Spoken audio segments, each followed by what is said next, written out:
Let's discuss this question. Two particles A and B start moving simultaneously along the line joining them in the same direction with acceleration 1 meter per second square and 2 meter per second square, and the speed is 3 and 1 meter per second. Initially A is 10 meter behind B. What is the minimum distance between them? तो मान लेते हैं कि हमारे पास दो particle है, ये A और इससे 10 मीटर आगे है पार्टिकल B। क्योंकि इसमें बोला गया है कि जो दोनों पार्टिकल है उनके बीच में सेपरेशन है 10 metre. A is 10 metre behind B initially. अब जो पार्टिकल ए है उसका एक्सेलरेशन हमें गिवन है, मैं इसको ए लिख रहा हूँ, वो है 1 मीटर पर सेकंड स्क्वायर, और पार्टिकल बी का जो एक्सेलरेशन है वो है 2 मीटर पर सेकंड स्क्वायर। पार्टिकल ए की जो स्पीड है वो गिवन है हमें 3 मीटर पर सेकंड, तो इसको मैं बी लिख लेता हूँ। पार्टिकल बी की जो स्पीड है वो है 1 मीटर पर सेकंड। तो पूछा है कि what is the minimum distance between them, उनके बीच में मिनिमम दूरी कितनी होगी। तो जब ये चल रहे हैं तो लेट ये बी थोड़ा यहाँ पर आगे आ जाएगा और इतना ही आगे कुछ ए भी आ जाएगा। तो हमें ये बताना है कि उनके बीच में मिनिमम सेपरेशन कितना होगा। तो अब मिनिमम सेपरेशन के लिए हमें टाइम पता होना चाहिए कि किस टाइम पर वो मिनिमम सेपरेशन रहेगी। तो एक काम करते हैं, यहाँ पर एक्सेलरेशन जो है दोनों का कांस्टेंट है, तो मैं डिस्टेंस निकालने के लिए इक्वेशन यूज करूंगा s equal to u t plus half a t square. हमें मिनिमम डिस्टेंस निकालना है उनके बीच में।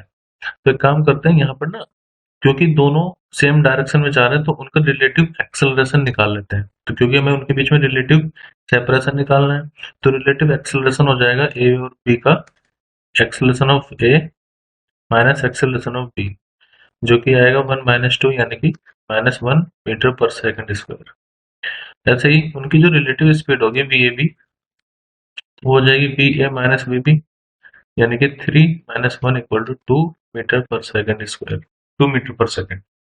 अब देखो जो एस है ये रिलेटिव डिस्टेंस होगा उनके बीच में एस यहाँ पर, तो यहाँ पर मैं लूंगा यू यानी कि रिलेटिव स्पीड जो कि 2 है, और टाइम है यहाँ पर एक्सेलरेशन की वैल्यू, रिलेटिव एक्सेलरेशन है -1/2, तो ये बचेगा -1/2 एक्सेलरेशन की वैल्यू 1, मतलब -1 है तो 1 यहाँ पर आ जाएगा इंटू में टाइम का स्क्वायर। अब क्योंकि हमें मिनिमम डिस्टेंस चाहिए तो ऐसे में जो फर्स्ट डिफरेंशिएशन होगा डिस्टेंस का with respect to time ds upon dt maximum के लिए वो रहना चाहिए 0। तो यहाँ से ये जो इक्वेशन है हमारी 2t माइनस टी स्क्वायर, यहाँ से टी स्क्वायर अपॉन 2, तो इसको डिफरेंशिएट कर दो टाइम के रेस्पेक्ट में, तो ये हो जाएगा ds upon dt 2t minus T square upon में 2। तो इसका जो डिफरेंशिएशन है उसको हमें 0 पुट करना है, तो ये हो जाएगा यहाँ पर 2 माइनस टी स्क्वायर का डिफरेंशिएशन आएगा 2t, और नीचे 2 रखा है तो वो कैंसिल, यानी कि ये इक्वेशन आ गई 0 इक्वल टू 2 माइनस टी। तो टाइम आ गया 2 सेकंड। इसका मतलब ये कि 2 सेकंड पर उनके बीच में मिनिमम सेपरेशन रहेगा, और वो मिनिमम सेपरेशन अब हम निकाल पाएंगे इसी इक्वेशन में टाइम की वैल्यू पुट कर दो। तो u हम रिलेटिव लेंगे जो कि 2 है, इंटू टाइम की वैल्यू 2 सेकंड, फिर प्लस 1/2 एक्सेलरेशन रिलेटिव लेंगे जो कि माइनस के 1 है, और फिर टाइम का स्क्वायर यानी कि 2 का स्क्वायर।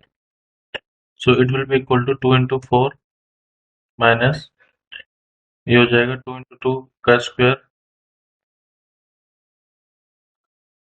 जो ऐसा है ये मैक्सिमम डिस्टेंस जो वो ट्रेवल कर सकता है।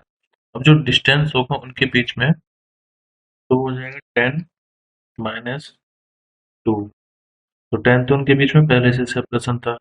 अब इस ड्यूरेशन में यानी कि अगले 2 सेकंड में वो 2 मीटर डिस्टेंस और ट्रेवल करेगा, तो उनके बीच में जो दूरी बचेगी वो बचेगी 10 - 2 यानी कि 8 मीटर। हमने पहले मैक्सिमम डिस्टेंस यहाँ पर निकाला है जो कि वो ट्रेवल कर पाएगा,